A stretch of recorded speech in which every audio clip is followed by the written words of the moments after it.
You can usually spot the most watered lawn on the street. It's the one that browns out first.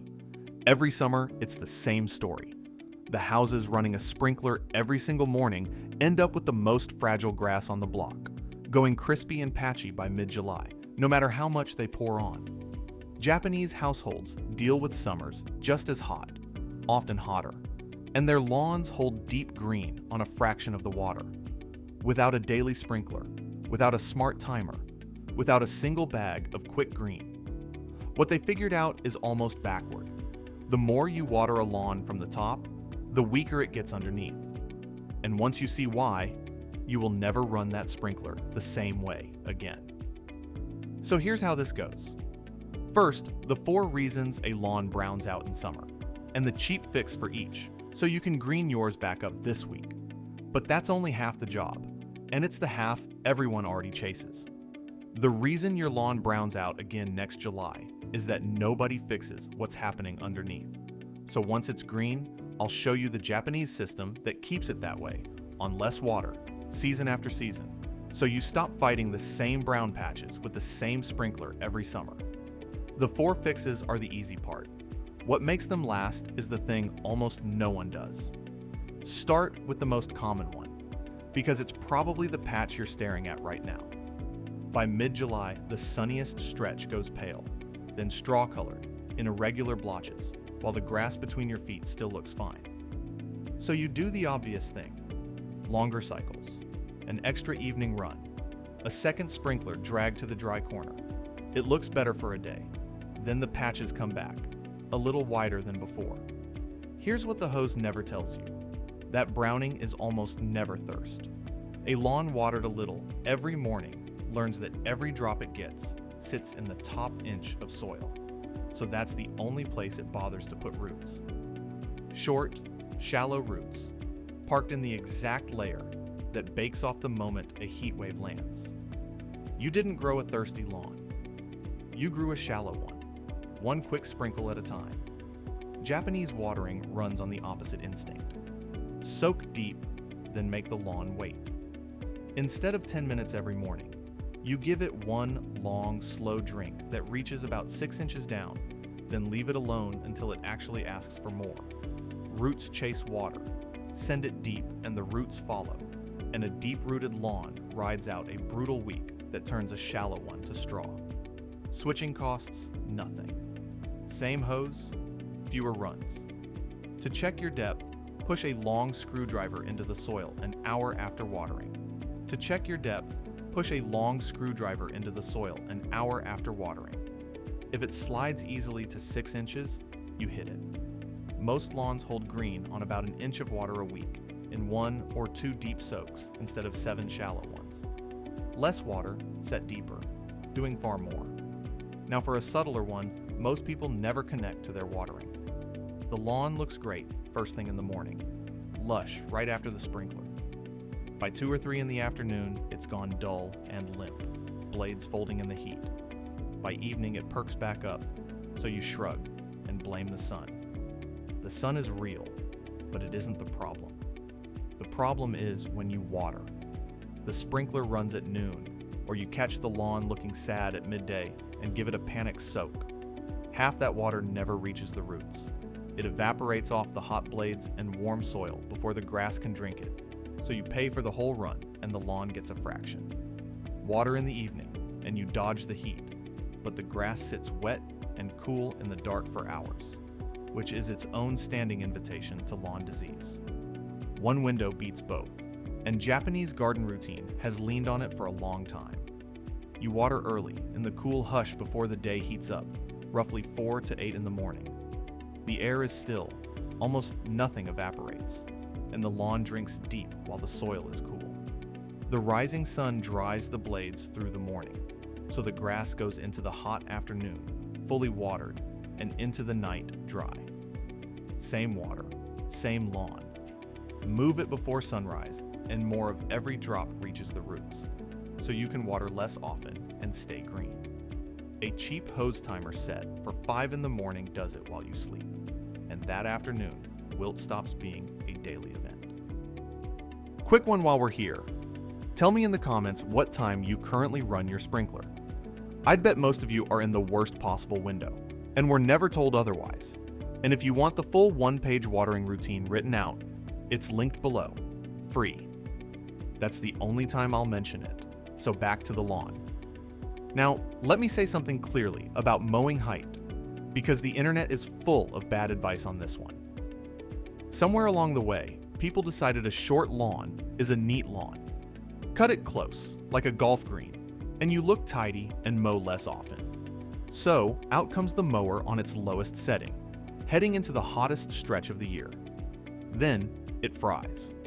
Within a week or two, the close-cut lawn goes pale and crispy. Thin patches open up, and weeds you've never seen start moving into the gaps.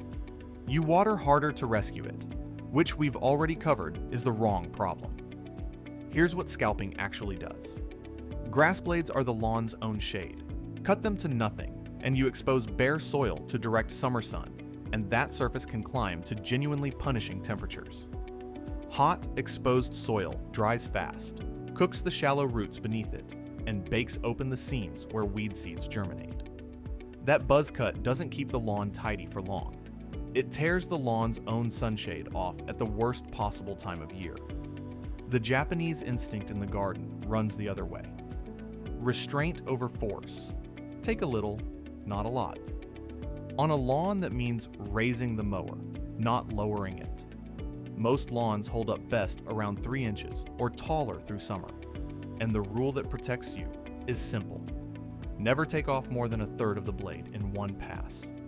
Taller grass shades its own soil, keeps the root zone cooler, and crowds out weeds before they start. Scalping to mow less often? Honestly, just skip it. Set the mower higher, and it does 3 jobs at once, for free.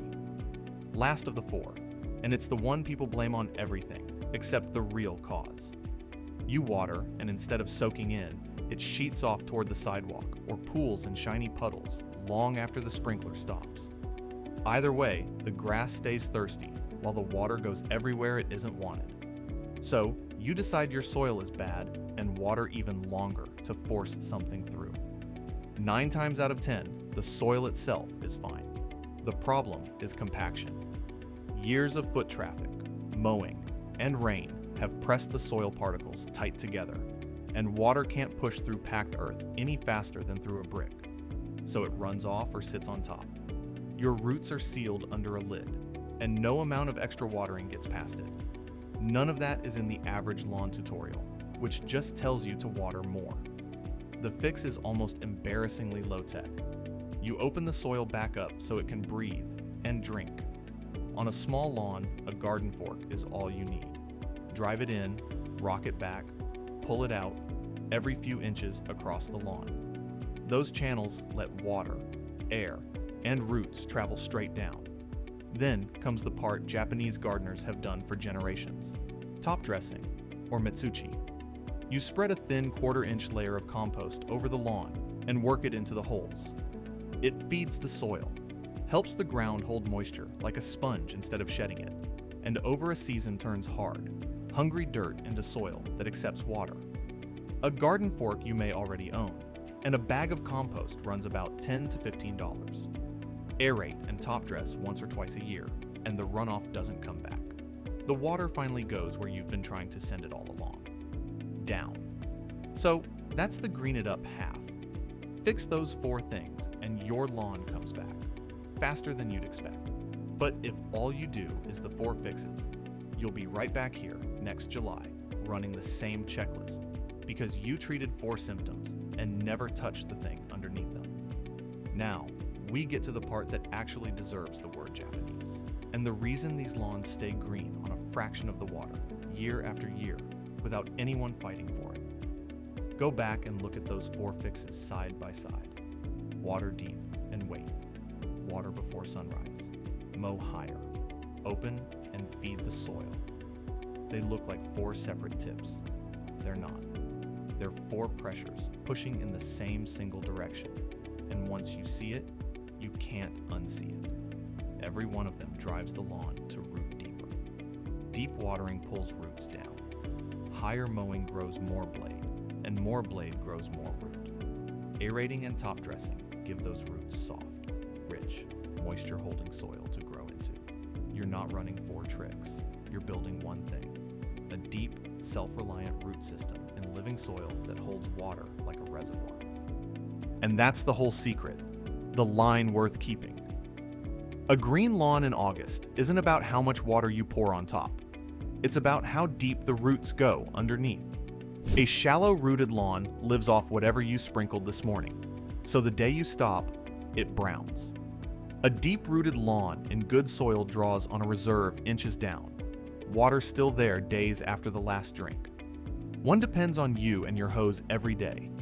The other mostly takes care of itself and only calls on you in a real drought. This is why the classic Japanese lawn grass is what it is. Much of it is a turf called korai shiba, a zoysia grass, long prized because it roots deep and shrugs off heat and dry spells that flatten softer grasses. You don't have to rip up your yard and re-sod with it, and I wouldn't tell you to. Forget the grass itself. What matters is the principle it stands for: a lawn built to reach down for water instead of waiting for it to fall from above. You can grow that same habit into the lawn you already have with the 4 fixes and a bag of compost. Step back for a second, because the deeper lesson here was never really about grass. It comes down to which direction you point your effort. Almost everything the lawn industry sells you points up. More water on top, more green on top, more product on top. It all treats the surface, which is why it all has to be repeated forever. The Japanese habit points the other way, down, at the soil and the roots, at the conditions that decide whether anything on the surface survives without you. Fix the surface, and you're back next week. Fix what's underneath, and the surface takes care of itself. Stop watering the lawn. Start watering the soil. And look at what that costs. A garden fork you probably already own. 1 or 2 bags of compost a year. Call it $10 to $30. Your same hose, run less often, on a $5 timer if you want it automatic. That's the whole system. The other road is a summer of high water bills, quick green fertilizer every few weeks, maybe a few $100s chasing an irrigation upgrade, and a lawn that still browns the moment you stop feeding it. One you pay once a year, the other you pay forever, and it never fixes the problem. So here's where to start this week, in order.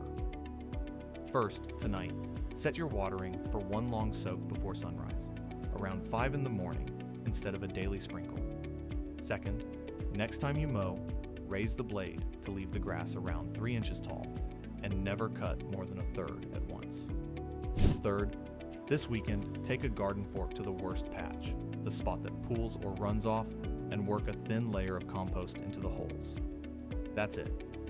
3 moves, almost no money, and you'll feel the lawn change underfoot before the month is out. You don't have to do all 4 the same day. You just have to start pointing down instead of up. So next time you walk your street in the heat of July, look at the lawns. The greenest one usually isn't the one being watered the most.